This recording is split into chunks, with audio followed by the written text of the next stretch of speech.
Why didn't you tell me? Oh. Good evening, or late afternoon, whatever you want to call it, wherever you at. Good morning, good evening, good night. Welcome to BucosLocker. Subscribe to the channel, like the channel, share all the videos, and make sure you hit the notification bell icon to notify you on all new videos that's posted on this channel.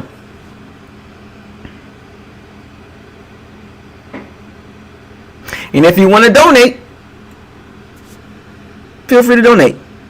All donations are welcome, big or small. Support the channel if you feel like it. Shouts out to all the bandits, the pirates, and the Bucs community. It's getting close, folks. It's getting close. It's getting close. A couple more days away, and it's showtime. The talking will stop, and the actions will speak louder than words. Y'all know the drill. Today's episode of Locker Room Talk, Playoff Edition, we'll be diving into the Packers offense. As you can see, the Packers offense versus the Bucs defense. Matchups, and more matchups. Some matchups all over the field. Very intriguing matchups. But before I start, let me give a shout out to the Bandits and Pirates in the chat room. Malcolm, one of my shooters. I think I'm going to change the name from shooters to something else. I don't know. We'll figure it out. But Buccaneers for Life, Unreal Highlights, Everyday Sports Mania. Evan, what's up? Who else in the building? As y'all come on in, feel free to like the video. Why is my phone going off? Anyway, so not going to spend a long time on this topic, but you know, I told y'all I was going to be making videos every day this week. I kept my word. What's up, you wish? Nikki Deuce. I kept my word. Those of you that's looking for a PlayStation 5, Best Buy do have them online available right now. So if you don't have one, get to Best Buy online. It'll be better if you do it from the app. I've already got my PS5 and Xbox. So let's get down to it. Miles Lewis, what's up, man? So the talk of the town has been about the quarterbacks, the legacies of the quarterbacks, and the underlying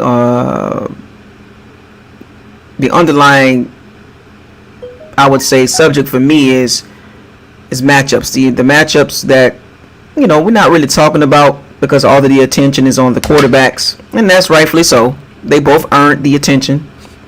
Both are elite quarterbacks. Both have done a lot for the league during the season.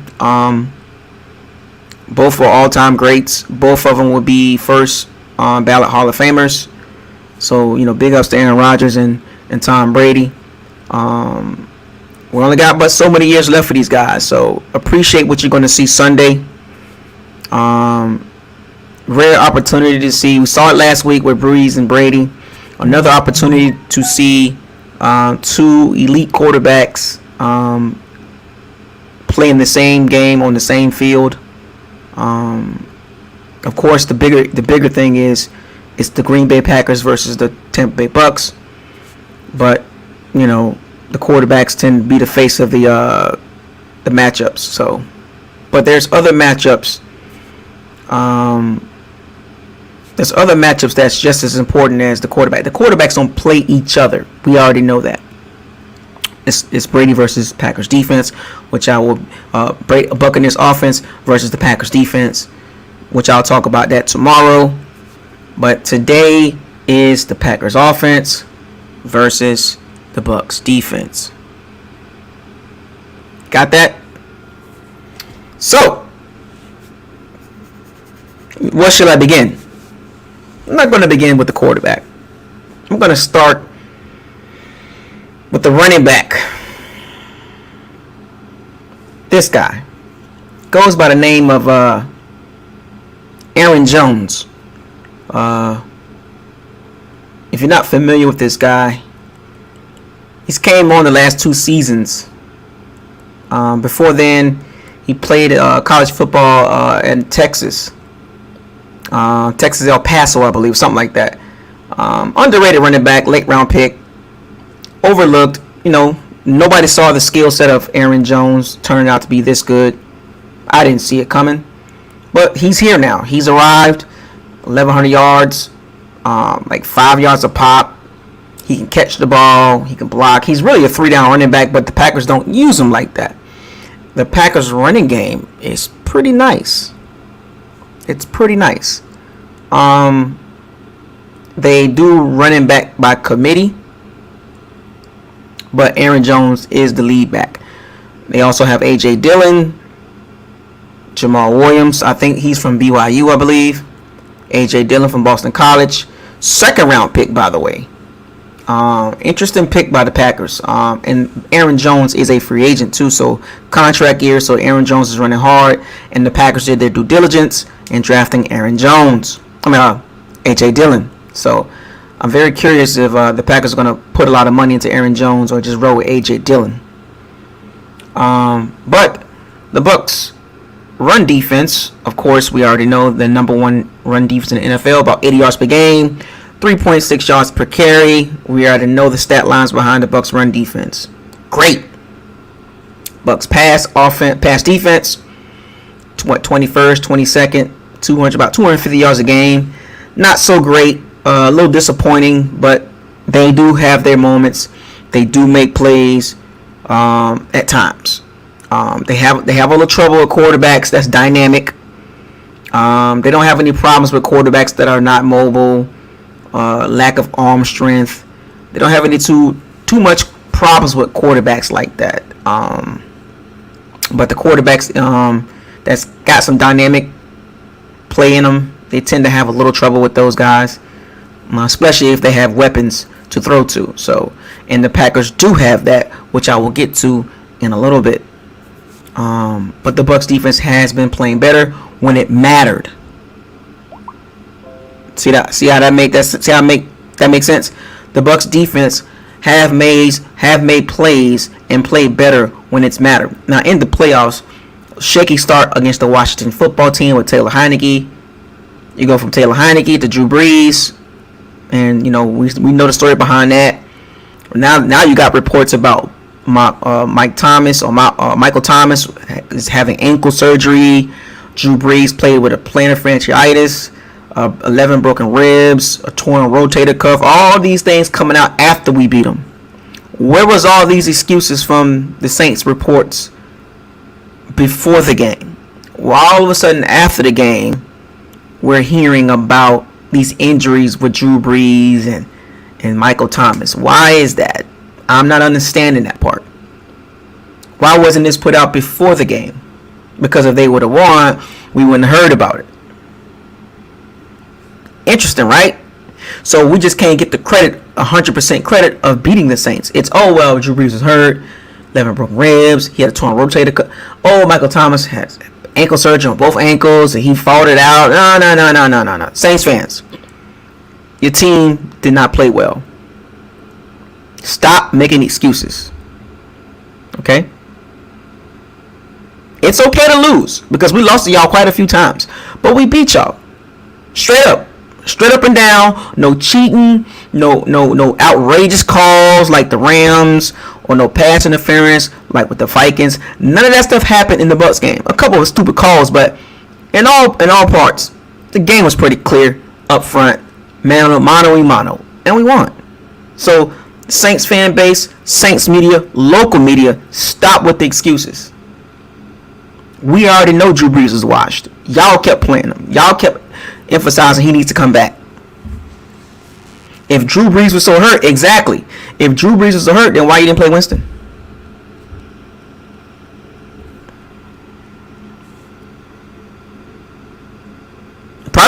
you probably would have did a better job with Winston than Drew Brees. The way Drew Brees played, y'all had no shot at all. So take the L. Stop with the excuses. Anyway, back to the main subject. Packers running game versus Bucs run defense.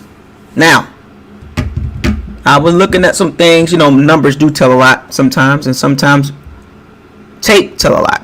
But the Packers run game, interesting. 12th in attempts, 8th in yards, 15th in touchdowns, 7th in yards per attempt. So they're fairly decent running team. They're not a bad running team at all. Matter of fact, in all, the Packers offense is pretty balanced. Pretty good, to be honest with you. Top level offense. If you had to look at all the offenses, 32 teams, you can actually say that the Packers offense is top 10, top 7. Shoot, maybe even top 5. This will be a tough task for the Bucs the second time around in facing the Packers defense. They have watched the tape. They're going to come in with the adjustments, route concepts, formations, play calls, downs and distance, times of the game. And on the flip side, how much change can the Bucs make from when they played last year early versus this game? How much change can they make? Because that game, it was 38-10, and the defense played hella good. Blitzing all over the place, zone blitzing, delayed blitz. They kept sending the linebackers. Will it work again? It remains to be seen. But just know that the Packers will be ready for those linebacker blitzes, which will mean shorter routes by the running back and the tight end. Robert Tonyan, an underrated tight end who had over 10 touchdowns. I think he had like 11. So he should be a factor in this game, along with Aaron Jones. And they do split Aaron Jones flanked out 5 wide sometimes. And most teams, when they go 5 wide, the ball coming out quick. And also, what's the key factor that should help the Bucs defense, particularly pass rush, is David Bakhtiari. I don't know if I'm butchering his name, but the all-pro left tackle is not playing. Now, the Packers do have O-line depth, but when you lose a player like that on the O-line, and as Bucs fans, we know when you lose a all-pro Pro Bowler, the O-line tends to play a little different. I remember we didn't have Ali Marpet, and you see how the O-line looked. Shaky, baby. So the Packers not having an all-pro left tackle, a top 3 left tackle, that is a big blow. But he played last game. He played against the Bucs early last season, and we dominated it still, even with him playing at left tackle. So now they got a backup left tackle playing. He's played pretty well. Held his own. This is why having depth is very key for a lot of teams, especially the upper echelon teams, because injuries are part of the game. The Packers handled it very well. But now you have the Bucs D-line coming in, not known for straight up and down pressure with the front 4, but they get a lot of pressure blitzing. 116 blitzes? 116 quarterback hits. 38, 39%, or maybe some over 35% blitzing per game. Like one of the top blitzing teams in the NFL. So that's how they get their sacks. 47, 48 sacks as a team. And Devin White has had nine of those sacks. That's a lot of sacks for a linebacker, because he's a very good blitzer. Very good. He's very, because his speed. You have to utilize that, and that will be imperative in this game. Just like they did last season against the Packers, they're going to have to use Devin White to chase down Aaron Jones, Jamal Williams, A.J. Dillon, and Aaron Rodgers when he wants to run. Because I'm sure that Todd Bowles is aware that this will be a different Aaron Rodgers. Now, if it happens to be the same Aaron Rodgers, wow. But just keep in mind that this will be a different Green Bay team. and if once you factor in the elements too. So the Bucs defense, they can play the same to a certain degree, but they're going to have to kind of scheme or disguise some coverages, some defensive personnel.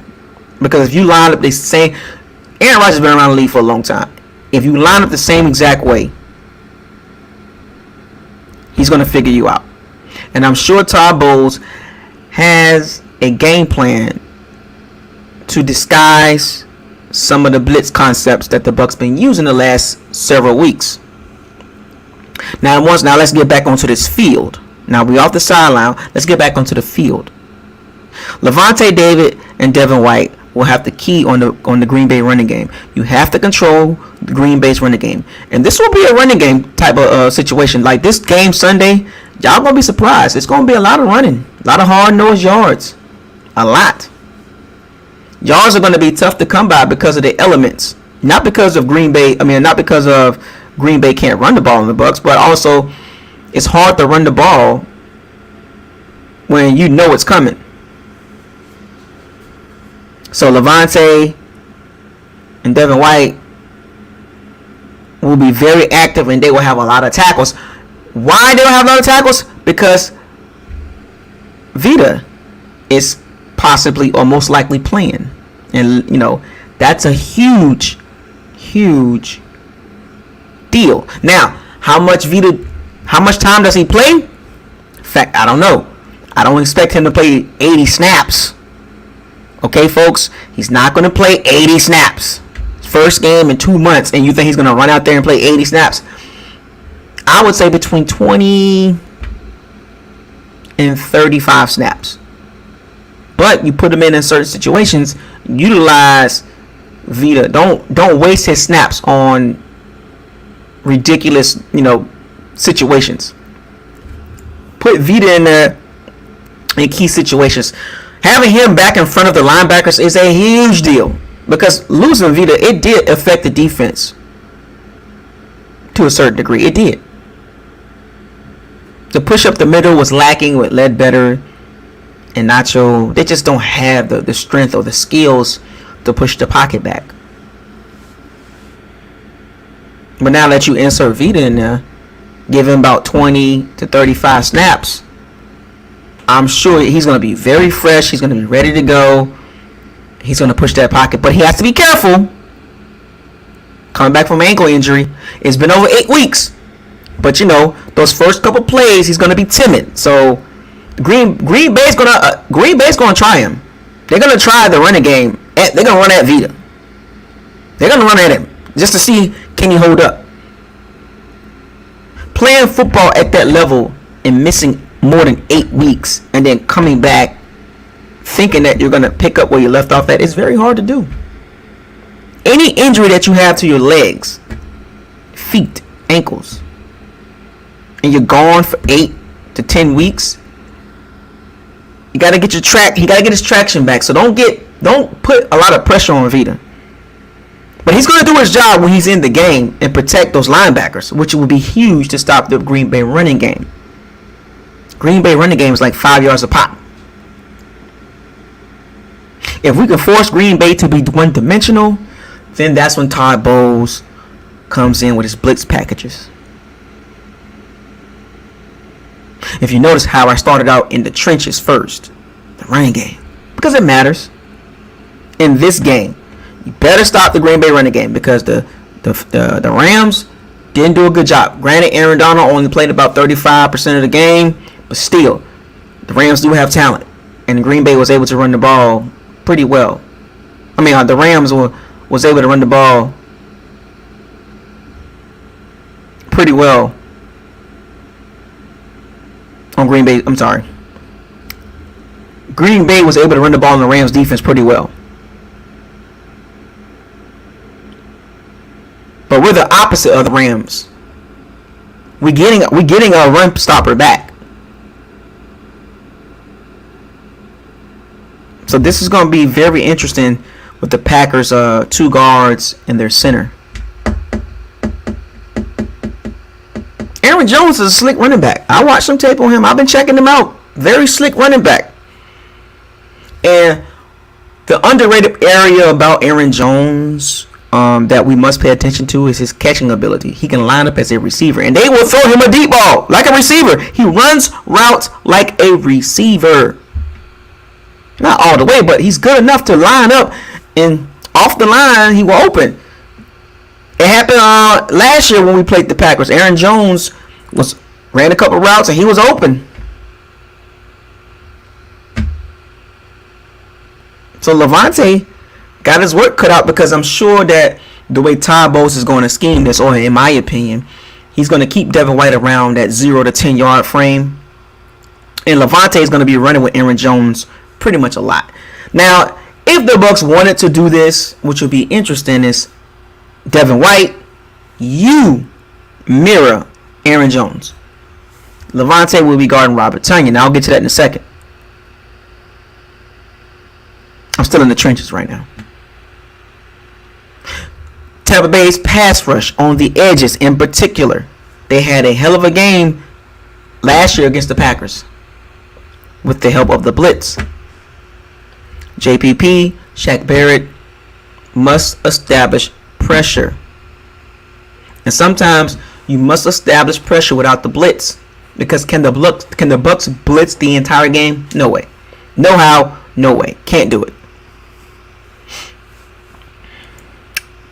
Can't do it. It's hard to blitz the entire game, every play.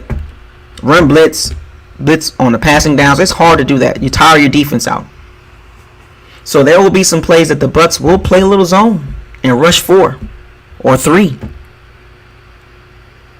Here's the question. Can JPP and Shaq Barrett do enough? Am I expecting them to run through? I mean, it can happen. But in a good world, in a semi good world, if the pass rush can be steady at best, you don't have to blow the game up. You don't have to wreck the game. If they wreck the game, great. But edge pressure must contain Aaron Rodgers. Aaron must contain him. Must contain him. Cannot let him scramble, because I'm sure he's going to be looking to scramble. He's watched tape of the Bucs defense. Packers got a good staff, so I'm sure they're scheming up something. He's gonna move around. He's gonna scramble around a little bit more this game, because he knows what's at stake. So you know he's coming with his A game.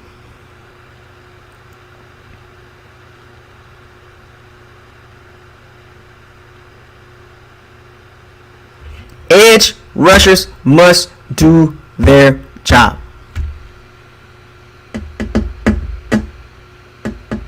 Contain.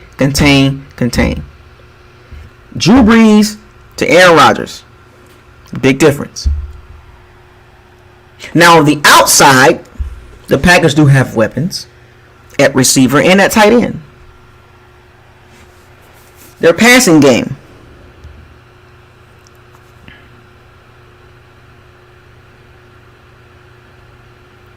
Ninth in yards, first in touchdowns, first in interceptions, second in yards per attempt. That's pretty cool. They got a nice little offense. They a balanced offense. Their offense actually ranks number 1, according to number 5. And they're the least penalized team in the NFL. They don't turn the ball over. Number 1 in turnovers. So don't expect them to be turning the ball over. Like, it's hard. They're not a team that's going to beat themselves. They're not a team that's going to beat themselves by giving you the ball. Like the Saints gave the Bucs the ball 4 times, and the Bucs capitalized on those turnovers. The Bucs are going to have to make something happen on their own, most likely. Aaron Rodgers is going to be smart with the ball. He's going to be a little smarter. Is he going to throw an out route to Jamel Dean? He better not. Or Carlton Davis? No. He's going to be smart with the ball. That was, as long as I've seen Aaron Rodgers play, that was one of his worst games I've seen him play. He don't play games like that. So the probability of him playing like he played last year against us is not high. There's a probability that he can play like that if we punch him in the mouth.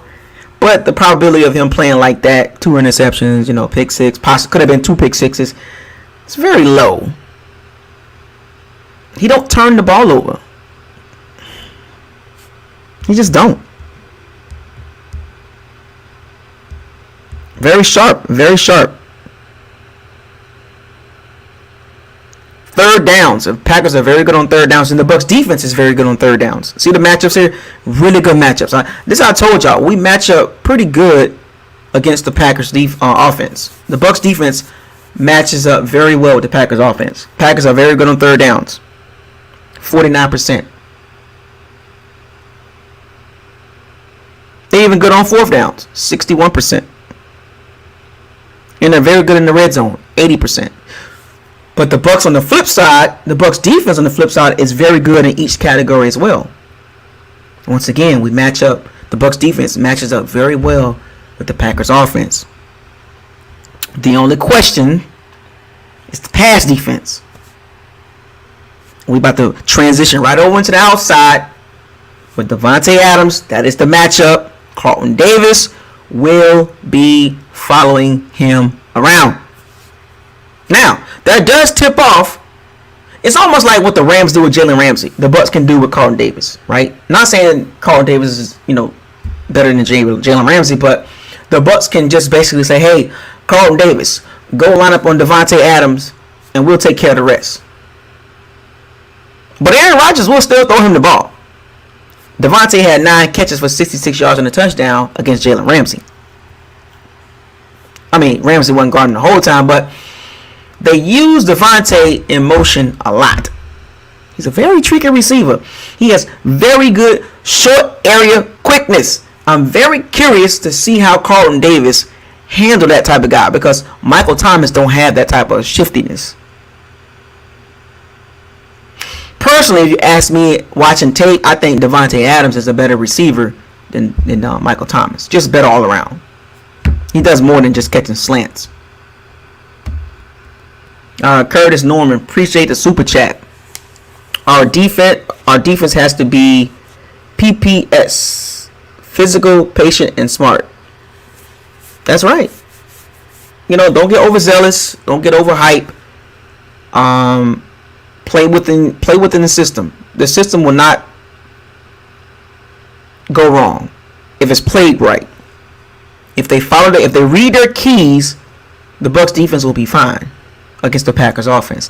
Will the Packers offense get some yards? Of course, that's a part of the game. So if the Packers are moving the ball, it's okay, folks. It's okay. That's Aaron Rodgers. They're gonna move the ball.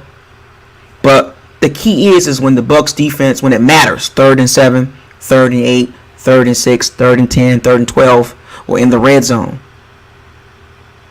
or even 4th down. That's when it matters. That's when you make your money at. Red zone and 3rd downs. That's when you're making money. So yes, Norman Curtis, physical, patient, and smart is imperative. Now back to Davante Adams. Appreciate the super chat, Norman Curtis. Back to Davante Adams. I think Davante Adams is better than Michael Thomas. Yeah, I said it. If you don't like me, let's debate. If you want to debate that matchup, if you want to compare those two receivers, let's have a debate on both of them. Davante Adams is better than Michael Thomas. Pop on the tape and get back with me. That dude gets open all the time. Him and Keenan Allen are very similar. Very good in the short area quickness. And one of the biggest issues that I have with the Bucs cornerbacks at times is they're not fluid. They're not shifty. They're big, rangy, long cornerbacks that can play press man. But what happens is when you break press man with a swim technique or the hand fighting, and you get Carlton Davis to turn his hips, he tends to get a little stuck in the mud. Him and Jamel Dean, they're not shifty cornerbacks. They're long and they're tall. And Davante Adams is very good off the line. It's hard to jam him, like Keenan Allen, Stephon Diggs,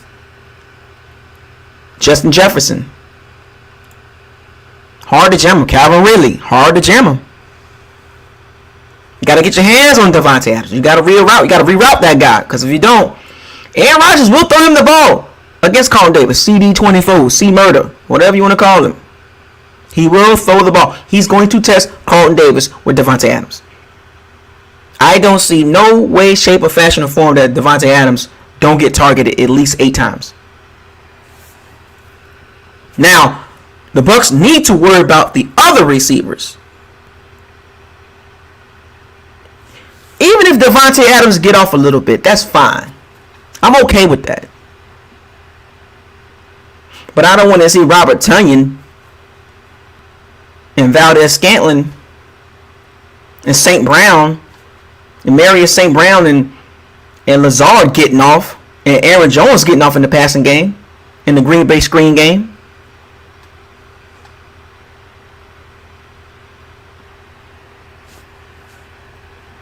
Come on now. Robert Tonyan is an underrated tight end. Didn't have a lot of yards, but he had a lot of catches for a lot of touchdowns. Safeties. Jordan Whitehead, Antoine Winfield Jr., Mike Edwards. Do your job. That's all you got to do. I'm curious to see how Todd Bowles used Antoine Winfield Jr. this game. Because if y'all have noticed, he hasn't played close to the line of scrimmage like he used to early in the season. I think the Bucs wanted him to learn the scheme. Or I would say at first, the first 8 games, the Bucs are using him where he was comfortable at, close to the line of scrimmage, causing problems. I think the back half of the season, the Bucs felt like he was comfortable enough in coverage consistently. Now he hasn't been great in coverage. Tape and numbers don't lie on that, but he's been getting better in coverage. He's learning the nuances of how to cover. Not the fastest safety, but more of a straight line speed guy versus a shifty guy. You know, straight line speed with Antoine Winfield Jr. Good instincts, high football IQ, can cause turnovers, can make plays, can get in the way. And when you play in safety, you have to have those type of attributes. A Troy Polamalu, a Bob Sanders type guy, a Buda Baker type guy, a Tyrann Mathieu type guy, Marcus May. Those type of safeties that can just cause problems. A prime Earl Thomas, a Justin Simmons, Justin Reed, a Jesse Bates. You can stick Antoine Winfield Jr. right in that category. Now, as for the other safety, Jordan Whitehead, very good at the line of scrimmage in the run game. It's the passing game that he lacks skills in. And Antoine Winfield Jr. has surpassed Jordan Whitehead. It's a reason why they drafted Antoine Winfield Jr. In Jordan's Whitehead case, he's an average safety. Let's be honest. I mean, not elite, not Pro Bowl, not All Pro. He's good, but he's not elite. He's not a game changer like Antoine Winfield Jr. Antoine Winfield Jr. has more of a higher upside, higher ceiling than Jordan Whitehead because of the way he was drafted at and his pedigree. But Jordan Whitehead is serviceable. You have to kind of hide him a little bit, but he's serviceable. Now, can he develop and get better? Yes, he can. But if you had to look at the safety between both of them, you would go with Antoine Winfield Jr. It's a reason why they drafted him in the second round. They felt like they needed a playmaker back there, and they got one as a rookie. Jordan Whitehead gonna have to cover this game. Robert Tonyan, even some of the running backs, they're gonna put him in some space, make him make some decisions.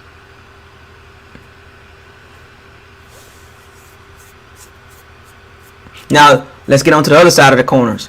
Jamel Dean and Murphy Bunting. Jamel Dean been playing, solid. Can have his lapses at times, and Murphy Bunting for a while he was playing like Vernon Hargreaves III.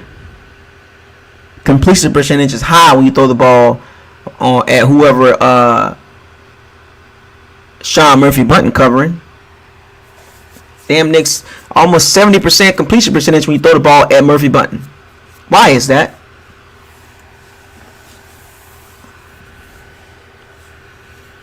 But Murphy Bunting has played better, and he needed that confidence. He needed last game. He needed that. He needed all that. He needed that. Because we was getting a little sour on Murphy Bunting. Before last game, we were getting a little sour on him. At one point, I almost started calling Murphy Bunting number 24. I mean, not number 24, but number 23.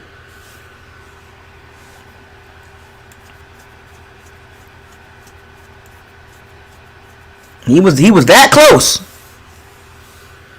He was frustrating me. Got talent, regressed a little bit, but he gained his confidence back the last couple of weeks. But he was close to be called number 23. You don't want to fall in that category. I only call you by your number.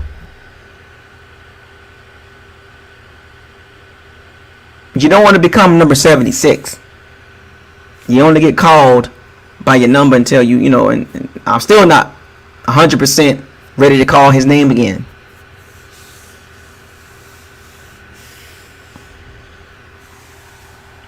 You feel me? And there's no disrespect. It's just frustrating, especially when you watch year after year after year of disappointing play. So maybe when this season's over with, number 76 can get his name back on this channel.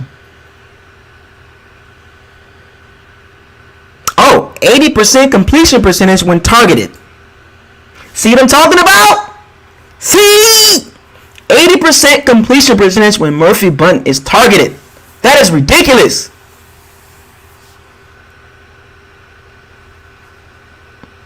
How are quarterbacks completing 80% against you? Almost 80%. That is unheard of. That's probably the worst in the NFL. See? Murphy Bunting, tighten up. You don't think Aaron Rodgers know to attack you and Jordan Whitehead? And stay away from CD24 and Jamel Dean and Antoine Winfield Jr.?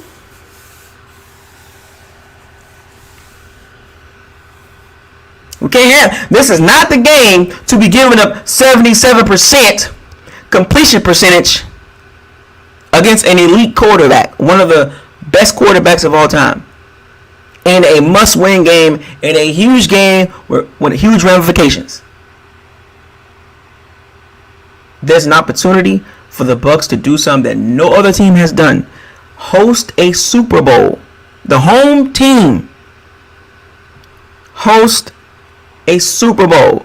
Get your act together, Murphy Bunting, Jordan Whitehead.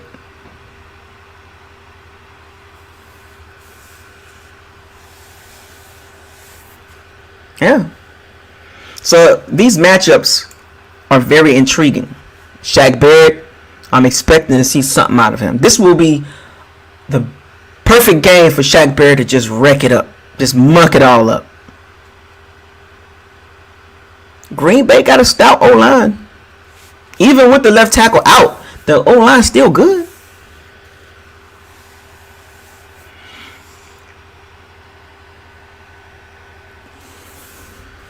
Yeah, facts. But all this can't happen unless the game plan is put together by Todd Bowles.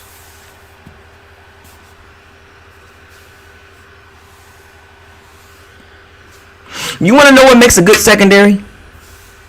Can anybody answer that question? Can anybody answer what makes a good secondary, regardless of who's at quarterback? Because we've seen some elite quarterbacks play some good secondaries, but look average. What makes a good secondary?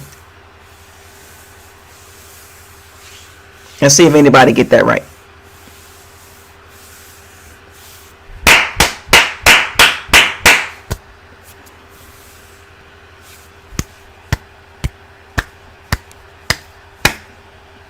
What makes a good secondary?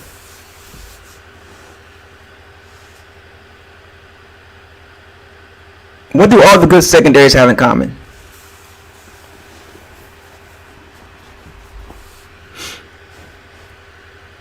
Oh, I see some answers, and some good answers. Actually, the correct answers too. I see some correct answers by some of my bandits and pirates. Yeah, that's correct. I see some good answers in there. Good job. So y'all, we here. Y'all paying attention, huh? Y'all been paying attention. Gotta give a hand to the bandits and pirates, man. Y'all been paying attention. That's good. What makes a good secondary is a good pass rush, because it works hand in hand. Because you can count in your head the time that the quarterback has to throw the ball.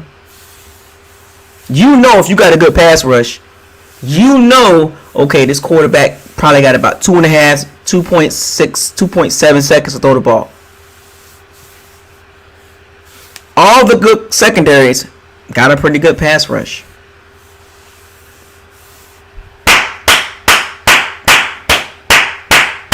They can line up and rush 4 and drop 7. But as long as the game plan is presented correctly, the Bucs defense will be fine. My prediction will be Sunday before the game. Right before the game, I'll make my prediction after I gather all my information. And it's going to be an honest answer. I'm going to give you an honest answer on my prediction, in my opinion. Okay?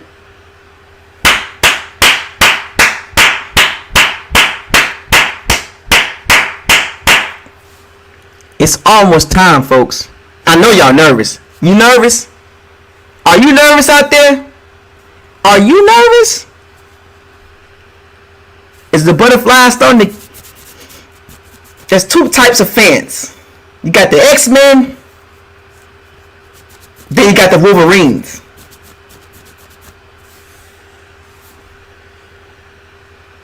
Y'all scared? Y'all nervous?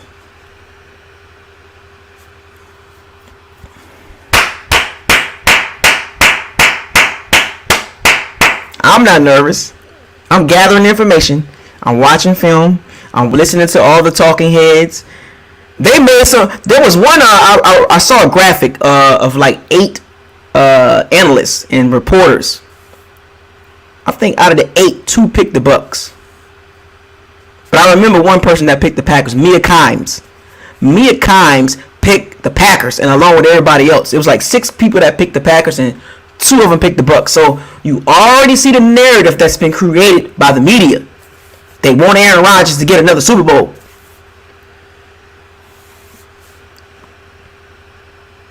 They do. Vegas got the Packers winning. Vegas got the Packers winning.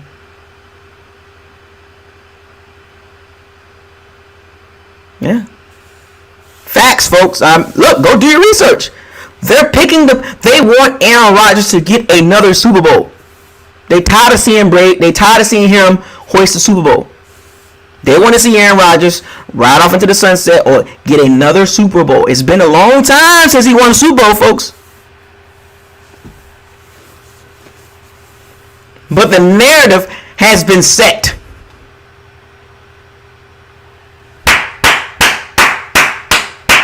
But guess what?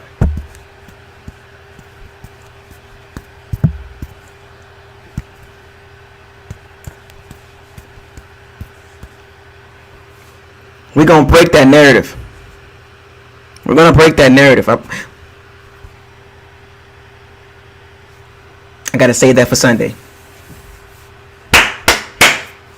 Anyway, just wanted to touch on the Packers offense versus the Bucs defense. Tomorrow I'll be talking about the Bucs offense versus the Packers defense.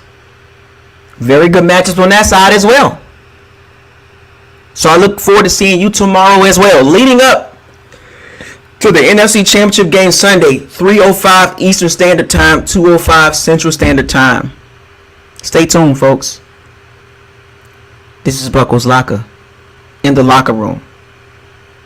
And we all in here having a conversation about what can possibly happen, which is history, can be made Sunday. When that clock strikes 0, you're going to see my reaction. And it's going to be lit.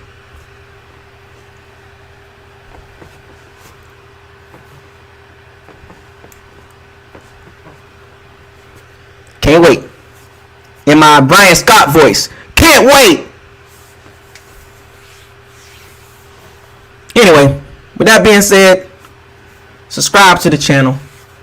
Like the channel. Share all the videos. That notification bell icon, don't forget to hit that too, so you won't miss these locker room talks or these live streams or these uploads that we do between me and Travis. So stay tuned, folks. I'll see y'all tomorrow. Enjoy your evening. I'm about to go have a little fun. With that being said, I want y'all to fire those cannons, seize the day, raise the flag. One more risk to get the biscuit, and we'll be there. And hopefully y'all can see me in Tampa, live and uncut.